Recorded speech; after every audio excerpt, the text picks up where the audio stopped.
Hello అండి. అందరూ ఎలా ఉన్నారు? మేమైతే చాలా బాగున్నాము. మీరందరూ కూడా బాగుండాలని మనస్ఫూర్తిగా కోరుకుంటూ ఇంకా ఈరోజు మన వ్లాగ్ అయితే స్టార్ట్ చేసేద్దాం. ఈరోజుటి వ్లాగ్ ఏంటి అంటే సాటర్డే రోజు వ్లాగ్ అనమాట. సో, ఈ సాటర్డే అయితే మాత్రం చాలా బిజీగా గడిచింది. సో, పొద్దున్నే మార్కెట్‌కి వెళ్ళాము. దాని తర్వాత ఇంకా ఫ్రెండ్స్ అయితే వచ్చారు. ఫ్రెండ్స్‌కి ఇష్టమైన మహారాష్ట్ర స్టైల్‌లో ఫిష్ కర్రీ అలానే ఫిష్ ఫ్రై చేశాను. దాని తర్వాత అందరం కలిసి మాల్‌కి అయితే వెళ్ళామన్నమాట. వ్లాగ్ అయితే చాలా ఇంట్రెస్టింగ్‌గా ఉంటుంది. తప్పకుండా చివరి వరకు అయితే చూడండి. ఇంకా ఫస్ట్ అంటే సాటర్డే కదా! సాటర్డే అంటే అలారం లేకపోకుండా లేచే రోజనమాట. రెగ్యులర్‌గా అయితే అలారం పెట్టుకొని లేస్తూ ఉంటాము. కానీ సాటర్డే రోజు నా హస్బెండ్‌కి వీకెండ్ కాబట్టి ఇంకా ఆరాంగా అలారం లేకోకుండా లేచి బ్రేక్‌ఫాస్ట్ కూడా బయటే తిందాం కదా అని చెప్పేసి మాకిష్టమైన బ్రేక్‌ఫాస్ట్ సెంటర్‌కి అయితే వెళ్ళాము. నేను కూడా ఇంట్లో ఇడ్లీ పెట్టి చాలా రోజులైంది. ఎందుకో ఇడ్లీ సాంబార్ తినాలనిపించి వెళ్ళాము. ఇంకా అక్కడ వేడివేడిగా బోండాలు కనిపిస్తే బోండాలు తినేసేసి అలానే ఇడ్లీ సాంబార్ తిని మార్కెట్‌కి అయితే వచ్చేసామన్నమాట. యాక్చువల్లీ మార్కెట్‌కి రావాలనుకోలేదు. ఇంటి దగ్గరే ఫిష్ తీసేసుకొని వచ్చేద్దాంలే. అప్పటికే లేట్ అయింది కదా అన్నట్లు అనుకున్నాము. కానీ మేము వెళ్ళిన చోటేమో ఫిష్ అనేది ఫ్రెష్‌గా లేవు. దట్టు కాస్ట్ ఎక్కువ చెప్తున్నారని చెప్పేసి ఒక 20 మినిట్స్, 25 మినిట్స్ అయితే ఇంకా మార్కెట్‌కే వెళ్ళి ఫ్రెష్‌గా ఫిష్ తీసుకొని రావచ్చు కదా! కాస్ట్ కూడా తక్కువ ఉంటుందని చెప్పేసి ఇంకా మార్కెట్‌కి వెళ్ళాము అంటే ఓన్లీ ఫిష్ మాత్రమే ఎలా తెస్తాము అందుకని చెప్పేసి కొన్ని నాకు అవసరమైన కూరగాయలైతే తీసుకున్నాను. కూరగాయలంటే మెయిన్ రీసెంట్‌గానే తెచ్చుకున్నాననమాట. అందుకని ఓన్లీ ఆనియన్స్ దాంతో పాటు టమాటో వచ్చేసి 30 రూపీస్ కిలో, 40 రూపీస్ కిలో ఇలా అయితే అమ్ముతున్నారు ఇక్కడ. మీ సైడ్ ఎంత కాస్ట్ ఉన్నాయనేది కామెంట్ చేయండి. ప్రెజెంట్ పూణేలో అయితే ఒక మీడియం సైజ్‌వి అయితే 30 రూపీస్ అలా ఉన్నాయి. అదే కొంచెం అంటే పెద్ద సైజ్ అనుకోండి 40 రూపీస్ కిలో ఉన్నాయన్నమాట. సో, అది ఇంకా ఆనియన్స్ తర్వాత టమాటోస్ ఇవన్నీ తీసేసుకొని అలానే ఫిష్ కూడా తీసుకున్నాము. మెయిన్ రెగ్యులర్‌గా చెరువు చేప అంటే లైక్ మంత్‌కి ఒకసారి అట్లా సముద్రం చేపలు అవి తీసుకొని వస్తాము. లేదు అంటే ఈ చెరువు చేపలు తీసుకొని వస్తాననమాట. అందులో నాకు నచ్చిందయితే రోహు అనమాట. అయితే అది ఎక్కువ స్మెల్ ఉండదని నాకు నచ్చుతుంది. ఇంకా వేరే ఏ చెరువు చేప అయినా కూడా అంత ఇష్టంగా అయితే తినను. అవే తీసుకొని వచ్చాము. ఫ్రెండ్స్‌కి కూడా అవే ఇష్టం అని చెప్పేసి ఒక 2 కిలోస్ అలా పడే చేప అయితే తీసుకున్నామనమాట. చేపలు మాత్రం చాలా ఫ్రెష్‌గా ఉన్నాయి. ఇంక ఇంటికొచ్చేసి వెంటనే కూరగాయలన్నీ అంటే ఏవైతే ఫ్రిడ్జ్‌లో పెట్టాల్సినవి ఉంటాయో ఎక్కువగా ఏం తీసుకోలేదు. జస్ట్ అంటే టెంకాయ తీసుకున్నాను, ఆనియన్స్, టమాటో ఇంకా మిర్చి తీసుకున్నాను కదా! సో, మిర్చి వచ్చేసి ఫ్రిడ్జ్‌లో పెట్టేశాను. తర్వాత తొడిమలు అవన్నీ తీసేసుకోవచ్చులే అని చెప్పేసి ఇంకా మా ఆయనేమో ఆనియన్స్, టమాటోస్ ఇవన్నీ సెపరేట్ చేసేసి ఇంకా తను పెట్టేస్తానులే అని అయితే అన్నారు. ఇంకా ఫ్రెండ్స్ కూడా వస్తున్నారు కదా! ఫస్ట్ లంచ్ ప్రిపేర్ చేద్దామని చెప్పేసి ఇక్కడైతే చేస్తున్నాను. ఫ్రెండ్స్ అంటే ఎవరో కాదు రెగ్యులర్‌గా మీరు వీడియోస్‌లో చూస్తూనే ఉంటారు. మా ఇంటి దగ్గరే ఉంటారు. ప్రియా ఇంకా తన హస్బెండ్ అనమాట. యాక్చువల్లీ ప్రియాకి జాబ్ వచ్చిందని చెప్పాను కదా! ఇంకా వాళ్ళొచ్చేసి తన జాబ్‌కి ఆహ్, దగ్గరగా ఉండే ప్లేస్‌కైతే షిఫ్ట్ అవుతున్నారనమాట. ఇప్పుడు ప్రెజెంట్ వాళ్ళు షిఫ్ట్ కాలేదు కానీ అక్కడి నుంచే అక్కడ కూడా ఫ్రెండ్స్ ఉన్నారు. అక్కడి నుంచి ఆ అమ్మాయి అప్ అండ్ డౌన్ అయితే చేస్తోంది. ఇంక ఇక్కడ ఏంటి అంటే ఈ మంత్ ఆఖరికి అంటే ఇయర్ ఆఖరికి వాళ్ళు షిఫ్ట్ అయిపోతారు. సో, ఇంకా ఇంట్లో లగేజ్ ప్యాకింగ్ ఇదంతా చేసుకోవాలని చెప్పేసి ఇంకా తనకి కూడా సాటర్డే లీవ్ ఉంటే తను కూడా వస్తుంది. తన హస్బెండ్ కూడా వస్తున్నారనమాట. సో, దట్టు మేము కూడా ఎలానో ఫిష్ చేసుకోవాలనుకున్నాం కదా! ఫ్రెండ్స్ కూడా వస్తున్నారు అని అయితే ఇంకా ఇక్కడ ఫిష్ ఫ్రై అయితే చేస్తూ ఉన్నాను. ఫిష్ ఫ్రై అలానే చేపల పులుసు. యాక్చువల్‌గా చేపల పులుసు మన స్టైల్‌లో చేద్దామని చెప్పేసి పొద్దున్నే నేను చింతపండు అయితే నానపెట్టాను. బట్ ఏంటి అంటే ఇక్కడి వాళ్ళు ఎక్కువ పులుపు అనేది ఇష్టపడరు కదా!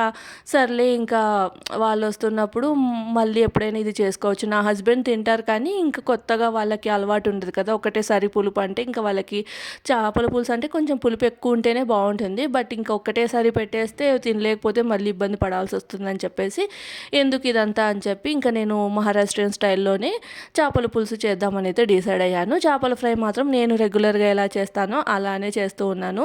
నార్మల్‌గా ఇక్కడ ఏంటి అంటే రవ్వ వేసి చేస్తారనమాట. ఏ చేప ఫ్రై అయినా కూడా ఆల్మోస్ట్ రవ్వ వేసే చేస్తారు. మన సైడ్ ఏంటి అంటే గిన నార్మల్‌గా అన్ని మసాలాలు పట్టి చేసి ఇంకా ఆయిల్‌లో ఫ్రై చేసేసి తీసేస్తాం కదా! కానీ ఇక్కడ ఏంటి అంటే గిన చెరువు చేపైనా, సముద్రం చేపైనా ఏదైనా కానీ రవ్వ వేసి ఫ్రై చేస్తూ ఉంటారు. చాలా రేర్‌గా ఇప్పుడు మనం చేసే విధంగా అయితే చేస్తారనమాట.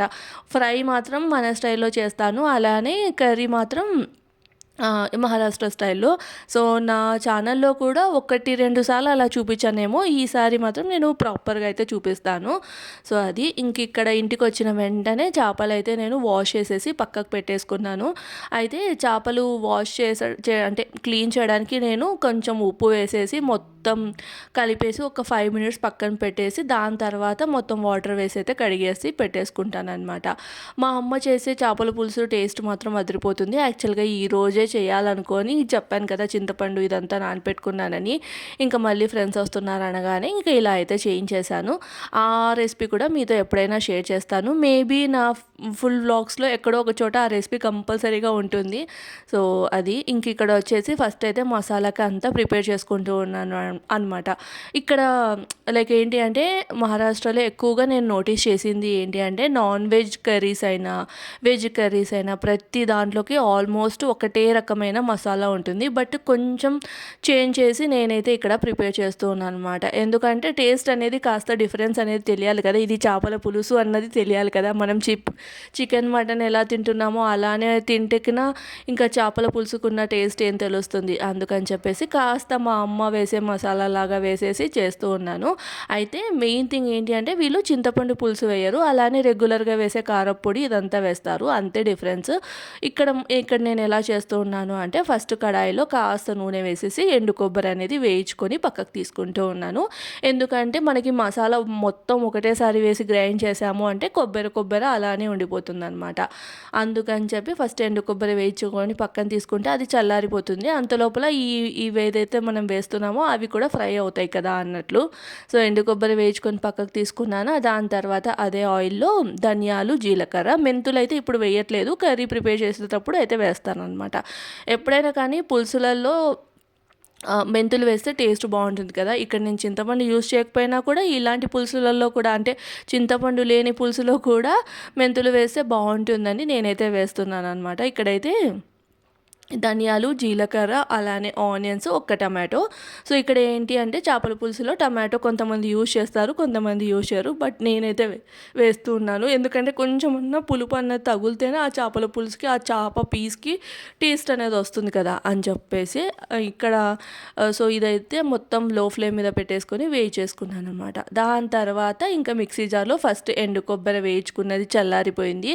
సో, ఆ ఎండు కొబ్బరి వేసేసి గ్రైండ్ చేసేసుకుంటాను. ఎప్పుడైనా ఇంతే, మసాలా వేస్తున్నాను అంటే ఫస్ట్ కొబ్బరి గ్రైండ్ చేసేసుకొని మిగతావన్నీ గ్రైండ్ చేస్తేనే బెస్ట్. లేదు అంటే మాత్రం కొబ్బరిలాగా అలానే ఉండిపోతుంది. ఇంకా కొంతమంది ఏం చేస్తారు అంటే, లైక్ స్టవ్ మీద అలానే ఎండు కొబ్బరి పెట్టేసి మొత్తం నల్లగా, అంటే మొత్తం నల్లగా అయిపోయేంత వరకు దాన్ని ఎండు కొబ్బరిని కాల్చి దాని మీద పొట్టు అంతా తీసేసి, మనం కాల్చిన కారం చేస్తాం చూడండి, వంకాయ నలిచిన కారం అలా. సో, అలా అనమాట. అలా కూడా ప్రిపేర్ చేస్తారు. అలా చేస్తే ఏమవుతుంది అంటే మసాలా అనేది కాస్త నలుపు కలర్లో అయితే వస్తుందన్నమాట. కానీ ఈరోజు మాత్రం నేను బేసిక్గా రెగ్యులర్గా ప్రిపేర్ చేసే విధంగా అయితే చేస్తున్నాను. సో, ఎండు కొబ్బరి ఫస్ట్ గ్రైండ్ చేసేసి తర్వాత మన రెగ్యులర్గా, అంటే మనం ప్రిపేర్ చేసుకున్నాం కదా, ధనియాలు, జీలకర్ర, అలానే ఆనియన్స్, టమాటో, ఇంకా వెల్లుల్లి, ఇవి లైట్గా ఫ్రై చేశాను. అల్లం వేయలేదు. సో, అల్లం సపరేట్గా వేస్తాను అనమాట. అంటే ఫ్రై చేసేటప్పుడు వేయకోకుండా డైరెక్ట్గా వేసేసాను. ఫ్రై చేస్తే ఏంటి అంటే ఒక రకమైన స్మెల్ వస్తుందని నా ఫీలింగ్. సో, లాస్ట్లో జస్ట్ అట్లా వేసి కూడా ఎవరికి అట్లా గెంటతో అట్లా అనేసి వేయచ్చు. బట్ నీకెందుకో కొంచెం స్మెల్ వస్తుందని చెప్పి నేనైతే డైరెక్ట్గా దాని మీద పొట్టు అదంతా తీసేసి అయితే వేసేసి మెత్తగా అయితే గ్రైండ్ చేసుకున్న మసాలా. ఇంకా ఇప్పుడు కర్రీ ప్రాసెస్ అయితే చెప్తాను. ఈ కర్రీ ఎలా ఉంటుంది అంటే, మనకి పైనుంచి ఆయిల్గా కనిపిస్తుంది. దాన్ని చూస్తే ఏమనిపిస్తుంది అంటే, అమ్మ ఇంత ఆయిలా అని అయితే అనిపిస్తుంది. కానీ నిజంగా దాని మెయిన్ థింగ్ ఏంటి అంటే అసలు అంత ఆయిల్ ఉండదు. జస్ట్ మనము ఆయిల్లో ఫస్ట్ ఈ మిర్చి పౌడర్ వేస్తామన్నమాట, ఒక మిర్చి పౌడరు. ఎప్పుడైనా కానీ మనమైనా పైన కలర్ఫుల్గా కనిపించాలి, ఆయిల్ ఎక్కువగా ఉండకూడదు అని అనుకుంటే సింపుల్ ప్రొసీజర్ ఏంటి అంటే, కడాయిలో ఫస్ట్ ఆయిల్ వేస్తాం కదా, ఆయిల్ వేసిన వెంటనే లో ఫ్లేమ్లో పెట్టి కారం పొడి వేసేయండి. దానివల్ల కలర్ వస్తుంది. అలానే మనం ఎక్కువ ఆయిల్ లేకపోయినా కూడా పైన చూడడానికి, అంటే ఆరెంజ్ కలర్ లాగా కర్రీ లేకుండా మంచిగా రెడ్ కలర్లో రెస్టారెంట్స్లో అలా ఉంటుంది చూడండి, అలా ఉంటుంది అనమాట. సో, నాకు ఈ టెక్నిక్ వచ్చేసి ఇక్కడ ఫ్రెండ్స్ ద్వారా అయితే తెలిసింది. సో, నేను ఎప్పుడు అనుకునేదాన్ని, అమ్మ వీళ్ళు ఎంత ఆయిల్ యూజ్ చేస్తారు అని చెప్పేసి. వాళ్ళు నేను అంటే కంటిన్యూస్గా చూడడం వల్ల అర్థమైంది. తర్వాత చేయడం వల్ల అర్థం ఏంటి అని అంటే ఆయిల్ ఎక్కువ ఉండదు. ఫస్ట్ వేసిన ఆయిల్‌తోనే మొత్తం చేసేస్తారు. మళ్ళీ మధ్యలో ఆయిల్ వేయడము, లేదంటే ఆయిల్ కనిపించాలి అని పైనుంచి ఆయిల్ వేయడం ఇదంతా ఏముండదు. వాళ్ళు ఫస్ట్ వేసిన ఆయిల్‌లోనే కారప్పొడి అంటే ఇక్కడ ఏంటంటే మసాలా కారం యూజ్ చేస్తారు. మనకి కూర కారం అని చెప్పేసి డీమార్ట్‌లో దొరుకుతుంది. సో, అది వేయొచ్చనమాట. ఇక్కడ మాత్రం ప్రతి ఇళ్లలో సంవత్సరానికి తగిన విధంగా కారం అయితే రెడీ చేపించుకొని పెట్టుకుంటారు. అందులోనే ధనియాలు, చెక్క, లవంగం ఇవన్నీ ఉంటాయి. సో, నేను కూడా ఫ్రెండ్స్ వాళ్ళ దగ్గర అయితే ఒక 5 కేజీ అలా కారం అయితే తీసుకున్నాను. ఎప్పుడైనా ఇట్లా మహారాష్ట్ర స్టైల్‌లో చేయాలనిపించినప్పుడు ఆ కారం యూజ్ చేసేసి చేస్తాననమాట.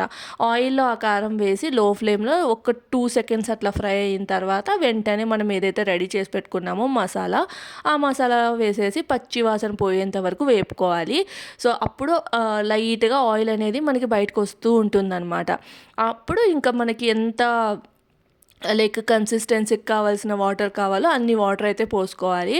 సో, ఇక్కడ ఏంటంటే పల్చగా ఉంటేనే తింటారు. అందుకని చెప్పేసి నేనైతే ఎక్కువగా వాటర్ అయితే పోస్తూ ఉన్నాననమాట. మన సైడ్ కొంచెం మసాలా ఉండాలి అలా ఉంటుంది కదా! ఇక్కడ అలా ఏమి ఉండదు.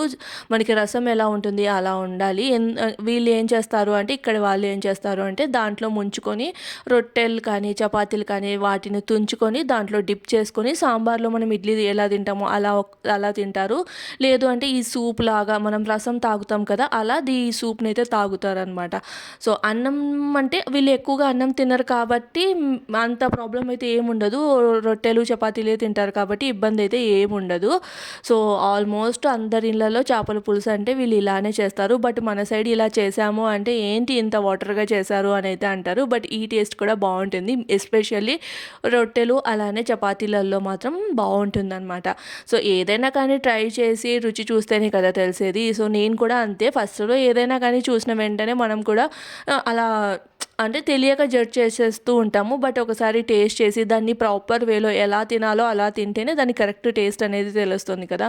సో, అట్లా నాకు కూడా ఈ చేపల పులుసు అనేది నచ్చుతుంది. బట్ మన చేపల పులుసు తర్వాతే ఏదైనా మీకే చేపల పులుసు అనేది ఇష్టం అన్నది కామెంట్ చేయండి. నాకు తెలిసి మన తెలుగు వాళ్ళందరికీ చింతపండు పులుసు వేసి చేసిన చేపల పులుసు అంటేనే ఇష్టం ఉంటుంది.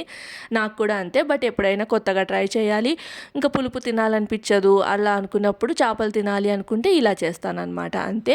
మెయిన్ థింగ్ ఏంటి అంటే అన్నంలోకి తినాలి అంటే మన చేపల పులుసు బెస్ట్ అని నేను చెప్తాను. ఇంకా రొట్టెలలో, చపాతీలలో అలా తినాలంటే మాత్రం ఇది బెస్ట్ అనమాట. సో, అది ఇంకా ఇక్కడైతే పులుసు అనేది రెడీ అయిపోయింది. అంటే వాటర్ పోసాను కదా! వాటర్ పోసిన తర్వాత రుచికి సరిపడినంత ఉప్పు, ఆల్రెడీ నేను కూర కారం మసాలా వేశాను. అందులో ఉప్పు ఉంటుంది. సో, ఉప్పు అనేది చూసుకొని వేసుకోవాలి. ఇంకా కారం, సో, అది నేను జస్ట్ కలర్ కోసం వేస్తాను, కాస్త ఫ్లేవర్ కోసం అంతే. మళ్ళీ మన రెగ్యులర్ కారం ఇంట్లో యూజ్ చేసుకునే కారమే వేస్తాను. మొత్తం కారం వేసాము అంటే మొత్తం వాళ్ళు అంటే ఈ కూర కారం ఏదైతే నేను మీకు చూపించానో వేసాను అంటే మాత్రం ఇంకా హీట్ ప్రాబ్లమ్స్ అలానే ఇక్కడ చాలామందికి కొంచెం పైల్స్ ప్రాబ్లమ్ అలా ఎక్కువగా ఉంటుందన్నమాట. సో, ఎందుకు అంటే ఎక్కువ మసాలా ఉంటుంది అండ్ ఎక్కువ కారంగా ఉంటుంది కాబట్టి దానివల్ల వేడి చేసి ఇబ్బంది అవుతుందని చెప్పేసి నేను ఎప్పుడైనా కానీ కొంచెం ఒక 2 స్పూన్స్ అలా ఆ కారం వేసినా కూడా మనం రెగ్యులర్గా వాడుకునే ఎర్ర కారమే వేస్తాను. ఎప్పుడో ఒక్కసారి అంటే లైక్ 1 మంత్, 1.5 మంత్‌కి అలా మొత్తం అదే కారం వేసి అయితే కర్రీస్ చేస్తానన్నమాట. ఇంక ఇక్కడైతే పులుసు అంటే కొంచెం మరిగిన తర్వాత చేప ముక్కలు వేసేసుకొని ఇంకా మనకు తెలిసిందే కదా!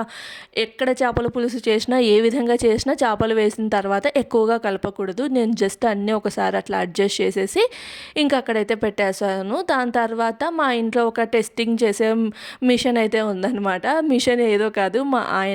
సో, ఇంకా తనని పిలిచి ఒకసారి ఉప్పు సరిపోయిందా లేదా, కారం సరిపోయిందా లేదా అని చెప్పేసి చెక్ చేయమంటే ఇంకా తను వచ్చి చెక్ చేసి అప్రూవ్ చేశారనమాట. సో, ఉప్పు అదంతా కరెక్ట్గా సరిపోయింది అని చెప్పి ఇంకా సరేలే అని ఇంకా ఇక్కడైతే నేను చేపల ఫ్రైకి కూడా మ్యారినేషన్ అయితే చేసేసుకున్నాను. చేపల ఫ్రైకి మ్యారినేషన్ చాలా ఈజీ. ఉప్పు, కారం, పసుపు, ధనియాల పొడి, అల్లం వెల్లుల్లి పేస్ట్, అలానే మసాలా విడిపోకోకుండా ఉండడానికి నేనైతే కొంచెం మైదా అయితే వేస్తానన్నమాట అంతే. శనగపిండి అయినా వేసుకోవచ్చు, బట్ శనగపిండి కంటే కూడా కొంచెం మైదా వేసుకుంటే బెస్ట్ అనమాట అంతే. శనగపిండి వేస్తే ఏంటంటే మనకి కాస్త పకోడీ టేస్ట్ అయితే వస్తుందన్నమాట. అదే మైదా వేస్తే మనకి క్రిస్పీగా భలే వస్తాయి ఈ చేప ముక్కలు. సో కొంచెం మైదా వేసేసి మొత్తం నిమ్మరసం అంతా పిండేసి పక్కనకైతే పెట్టేశాను. ఇదైతే రెగ్యులర్గా మనం ఎలా చేసుకుంటామో అంతే సింపుల్. సో అంతా వేసేసి కొంచెం ఫిష్ ఫ్రై మసాలా, ఎప్పుడైనా కానీ నేను ఈ బ్రాండ్ ఆ బ్రాండ్ అనేది ఏమి ఉండదు, ఎక్కడ ఏ మసాలా కనిపించినా కూడా తీసుకొని వస్తూ ఉంటాను. కొన్ని మాత్రం పర్టికులర్ బ్రాండ్స్ యూస్ చేస్తానన్నమాట. అలాంటివి ఏంటివి అంటే ఒకటి కారప్పొడి, సుహానా కారప్పొడి ఎక్కువగా యూస్ చేస్తాను. ఎందుకంటే నాకు అది కలర్ అయినా కానీ కారం అయినా కానీ బాగా అనిపిస్తుంది అనమాట. సో అందుకని చెప్పేసి అదొక్కటే తెస్తాను. ఇంకా మిగతావన్నీ ఏదైనా పర్లేదు. ఇంకా ఇలాంటి మసాలా పొడులు ఇవన్నీ ఏవో ఒకటి, ఇప్పుడు నేను చేపలు తీసుకురావడానికి చేపల మార్కెట్కి వెళ్తే అక్కడ చేపల ఫ్రైకి సంబంధించినవి, పులుసుకి సంబంధించిన మసాలా పొడులు ఉంటాయి కదా, అవి తీసేసుకొని వచ్చేసి అవి అయితే వేస్తూ ఉంటాను. మన చేపల పులుసులో అయితే రెగ్యులర్గా ధనియాలు, జీలకర్ర, మెంతుల పొడి తప్ప ఇంకా మిగతావి ఏవి వేయరు. లైక్ గరం మసాలా కానీ అలా ఏం వేయరు. అలా వేయకోకుండానే బాగుంటుంది. బట్ ఇక్కడ స్టైల్లో అలా ఏం కాదనమాట. గరం మసాలా వేస్తారు, అలానే చేపల పులుసుకి సంబంధించిన మసాలా ఇవన్నీ వేస్తూ ఉంటారు. నేను కూడా అంతే, కొంచెం ఆ మసాలా కూడా చేపల పులుసులో అయితే వేసేసాను. ఇక్కడ ఫ్రై కూడా వేయి చేస్తూ ఉన్నానమాట. ఆల్రెడీ స్టార్ట్ అయ్యామని కాల్ చేశారనమాట. ఇంకా అందుకని అంటే వాళ్ళు వచ్చేంత లోపల ఫ్రై వేయి చేసుకొని పెట్టుకుంటే అందరం కూర్చొని తినొచ్చు కదా. మళ్ళీ అప్పుడు నేను చేస్తూ ఉంటే ఇంకా వాళ్ళు తింటూ ఉంటే ఇలా ఎందుకు అని చెప్పేసి ఇంకా అన్నీ అయితే వేయి చేసేసి పెట్టేశాను. చూస్తున్నారు కదా ఎంత కలర్ఫుల్గా ఉందో, అలానే క్రిస్పీగా భలే టేస్టీగా ఉంటాయి. అలానే రవ్వ వేసి చేసినా కూడా చాలా బాగుంటాయి అనమాట. నేను ఆల్రెడీ కొన్ని షార్ట్స్ వీడియోలలో కూడా అప్లోడ్ చేశాను, రవ్వ వేసి ఫిష్ ఫ్రై ఎలా చేసుకోవచ్చు అని చెప్పేసి. సో మెయిన్ థింగ్ ఏంటి అంటే ఎప్పుడైనా మనం ఎవరికైనా ఫిష్ ఫ్రై పెట్టాలి అంటే చాలామంది లైక్ తినకపోవడానికి కారణము స్మెల్ వస్తుందని చెప్పేసి. అలా స్మెల్ రాకోకుండా ఎవరికైనా మనం ఫస్ట్ టైం పెడుతున్నాము, వాళ్ళు తినాలి అని అనుకున్నాము అంటే రవ్వ వేసి ట్రై చేయండి, కంపల్సరీగా తింటారు. అప్పుడు ఏమనిపిస్తుంది అంటే మనకి ఈ కేఎఫ్సి చికెన్, దాని తర్వాత క్రిస్పీ చికెన్ అని చెప్పేసి అలా తింటూ ఉంటాం కదా. సో అలా తిన్నట్టు అనిపిస్తుంది అనమాట. ఆ స్మెల్ కానీ, చేపకున్న స్మెల్ కానీ అదంతా ఏమి ఉండదు. సో రవ్వ వేసి చేయడం అంటే ఇప్పుడు నేను ఎక్కడి వరకు మ్యారినేషన్ చేసుకున్నానో అదంతా అలానే చేసి లాస్ట్లో రవ్వలో లైట్గా సాల్ట్, అలానే కొంచెం కారం వేసేసి ఆ రవ్వని ఈ ఫిష్ ముక్కలకి పట్టించేసి ఫ్రై చేసేసుకోవడమే అనమాట, అంతే. సో చాలా ఈజీగా చాలా బాగుంటుంది, అలానే టేస్ట్ కూడా బాగుంటుంది. సో ఎవరైనా ఫస్ట్ టైం ట్రై చేస్తున్న వాళ్ళు మాత్రం అంటే ఫిష్ ఫస్ట్ టైం ట్రై చేస్తున్నా, లేదంటే ఏదైనా కొత్త ఫిష్ ట్రై చేయాలి అనుకున్నా ఇలా ట్రై చేయొచ్చు అనమాట. ఇంకా దాని తర్వాత నేను చపాతీ పిండి కూడా తడిపేసుకొని పెట్టేసుకున్నాను. సో ఇంక ఇప్పుడైతే చపాతీలు కాల్చేస్తున్నాను అనమాట. సో కంపల్సరీగా చపాతీలు ఉండాల్సిందే, చపాతీలు లేదంటే రొట్టెలు ఇవన్నీ ఉండాల్సిందే. రొట్టెలు అయితే మాత్రం నా చేత కాదు, అంటే చాలా టైం పడుతుందనమాట. అప్పటికే టైము ఒక 2 అలా అవుతుంది. సో ఇంకా నేను నిదానంగా రొట్టెలు చేసేసరికి 3:30 అవుతుందని చెప్పేసి ఇక్కడైతే నేను చపాతీలే చేసేస్తున్నాను. చపాతీలు కూడా ఇంకా కంటిన్యూస్గా లంచ్ బాక్సెస్కి చేయడం వలన ఇప్పుడు నేను కూడా కొంచెం ఎక్స్పర్ట్ అయ్యాను అనే చెప్పచ్చు అనమాట. అంటే ఇంతకుముందు ఒక 10-15 మినిట్స్కి ఒక 2-3 చపాతీలు చేస్తే ఇప్పుడు అదే 10-15 మినిట్స్కి ఒక 5-6 చపాతీలు అలా చేస్తాను. అలా అలవాటైపోయింది. ఏదైనా మనం కంటిన్యూస్గా ప్రాక్టీస్ చేస్తే ఈజీగా అయిపోతాయి కదా అలా. ఇంకా అలానే ఇక్కడ ప్లేట్ అయితే సెట్ చేస్తూ ఉన్నాను అనమాట. ఫ్రెండ్స్ వచ్చేసి ఇంకా వాళ్ళైతే ఫ్రెష్ అవుతూ ఉన్నారు. సో అంతలోపల ప్లేట్స్ అవన్నీ సెట్ చేసేద్దాంలే అన్నట్లు. సో ఇక్కడ ఎలా ప్లేటింగ్ చేసిస్తారో అలానే చేస్తానన్నమాట. ఎక్కడ మనం ఉన్నామో అక్కడి ప్రకారంగా నడుచుకోవడం అయితే నాకు అలవాటైపోయింది. సో అది ఇంకా మీ సాటర్డే స్పెషల్స్ ఏంటి, మీరేం చేసుకున్నారు అన్నది కామెంట్ చేయండి. నాకు తెలుసు మన సైడ్ చాలామంది సాటర్డే నాన్ వెజ్ అదంతా తినరని చెప్పేసి. సో మీరేం చేసుకున్నారు, ఏం స్పెషల్స్ చేశారు అన్నది నాకైతే కామెంట్ చేయండి. ఇంక ఇక్కడ అయితే నేను లైక్ మొత్తం ప్లేటింగ్ అయితే చేస్తున్నాను. లాస్ట్లో మీకు ప్లేటింగ్ కూడా చూపిస్తాను ఎలా చేశాను ఏంటి అని చెప్పేసి. చూస్తున్నారు కదా ప్రియా వచ్చింది. సో అవన్నీ తీసుకెళ్తానని చెప్పేసి. సో తను ఇంకా రీసెంట్గానే జాబ్స్ జాయిన్ అయింది కదా, అదే చెప్తుంది అనమాట ఎలా ఉంది ఏంటి అక్కడ, లైక్ మొత్తం అంటే ఎలా ట్రావెల్ చేస్తుంది అని చెప్పేసి. ఇంకా అది కాక ఇప్పుడు చలికాలం కదా, పొద్దున్నే 8:30కి అంతా తను లాగిన్ అవ్వాలంట. సో అదే చెప్తుంది అనమాట, చలి ఎక్కువగా ఉంటుంది. అక్క అనేది పిలుస్తుంది అనమాట, దీది అని అయితే పిలుస్తుంది. వస్తుంది. సో, అదే చెప్తోంది. సో, తను మాత్రం హిందీ చాలా బాగా మాట్లాడుతుందనమాట. అయితే ఇంకొక ఫ్రెండ్ ఉంది. ఆమె హిందీ అంత మాట్లాడలేదు. తను మరాఠీలో మాట్లాడుతూ ఉంటే నేను హిందీలో రిప్లై ఇస్తూ ఉంటాననమాట. ఇక్కడికొచ్చి నేను ఆల్మోస్ట్ ఒక 4 ఇయర్స్, 5 ఇయర్స్ అవుతుంది కదా! అంటే 1 ఇయర్ మాత్రం నేను మళ్ళీ మధ్యలో హైదరాబాద్‌కొచ్చాను కానీ అంటే ఒక 1 ఇయర్ మాత్రం హైదరాబాద్‌లో ఉన్నాను. సో, మిగతాదంతా ఒక 2 ఇయర్స్ 2½ ఇయర్స్ జాబ్ చేశాను. సో, మొత్తం ఫ్రెండ్స్ అందరూ చుట్టుపక్కల వాళ్ళంతా మరాఠీ మాట్లాడడం వల్ల మరాఠీ అనేది నాకు చాలా బాగా అర్థమవుతుంది. బట్ ఏంటి అంటే రివర్స్ మాట్లాడలేననమాట. చిన్న చిన్న పదాలైతే చెప్పగలుగుతాను కానీ కంటిన్యూయస్‌గా మాట్లాడలేను. అలానే వాళ్ళు ఫాస్ట్‌గా మాట్లాడారనుకోండి, సో, అది కూడా నేను అంత కరెక్ట్‌గా గెస్ చేయలేననమాట. అంటే కరెక్ట్‌గా అర్థమవ్వదు. సో, మళ్ళీ రిపీట్ చేయమని అయితే అడుగుతూ ఉంటాను. ఇలా ఉంటుందనమాట. అయినా కూడా పర్లేదు.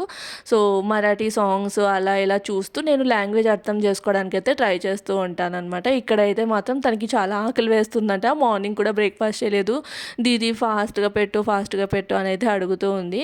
ఇంకా సరే అని చెప్పేసి ఇక్కడ ప్లేట్స్ అన్నీ తయారు చేసేసి ఇంకా తనకైతే ఇచ్చేసాననమాట. తను వెళ్ళి ఇంకా నా హస్బెండ్‌కి, తన హస్బెండ్‌కి అందరికీ పెట్టేసింది. ఇంకా నేను కూడా చూస్తున్నారు కదా ప్లేట్ ఎలా సెట్ చేశానో. రైస్ అనేది లాస్ట్‌లో తీసుకుంటాము అది. ఇంక ఇక్కడ వీళ్ళందరికీ చెప్తున్నా అనమాట హాయ్ చెప్పు అని చెప్పేసి. వాళ్ళు కూడా అందరూ హాయ్ అయితే చెప్తున్నారు. అంటే లాంగ్వేజ్ రాకపోయినా నా ప్రతి వీడియో అయితే చూస్తారంట. అయితే చెప్తూ ఉన్నారనమాట. సో, అందరికీ హాయ్ చెప్పు అంటే హాయ్ చెప్తూ ఉన్నారు. ఇంకా అలా అందరం కూర్చొని లంచ్ అయితే చేసేసాము. లంచ్ చేసేసిన తర్వాత కాసేపు అయితే రెస్ట్ తీసుకున్నాం. దాని తర్వాత అందరం కలిసి బయటకు వెళ్దాం అనుకున్నాం కానీ ఇంకా వాళ్ళకి లేట్ అవుతుంది వెళ్ళాలి అని చెప్పేసి ఇంకా వాళ్ళైతే వెళ్ళిపోయారు. ఇంకా నేను నా హస్బెండ్ అయితే ఇంకా ఫినిక్స్ మాల్‌కి అయితే వచ్చేసాము. సో, ఎప్పుడైనా కానీ క్రిస్మస్ వైబ్స్ చూడాలి అంటే ఇలా మాల్స్‌లో వెళ్ళాము అంటే భలే కలర్‌ఫుల్‌గా కనిపిస్తుంది కదా! క్రిస్మస్ ఇంకా దివాళీ ఇవన్నీ చాలా కలర్‌ఫుల్‌గా కనిపిస్తాయి ఫెస్టివల్స్. సో, ఇంకా అందరికీ తెలిసిందే నేను ఎప్పుడైనా రిలాక్సింగ్‌గా ఫీల్ అవ్వాలి అంటే మాత్రం వెంటనే వెళ్ళిపోయే ఒకే ఒక్క మాల్ ఫినిక్స్ మాల్. చూస్తున్నారు కదా ఎంత కలర్‌ఫుల్‌గా ఉందో. వెళ్ళి అయితే డీఐవైలో కొన్ని నాకు కావాల్సిన అవసరమైనంత వరకు సామాన్లయితే తీసేసుకొని ఇంక ఇంటికైతే వెళ్ళిపోతున్నాం. ఈ రోజుటి వ్లాగ్ అయితే ఇక్కడితో ఎండ్ చేస్తున్నాను. రేపటి వ్లాగ్‌తో మళ్ళీ కలుద్దాం.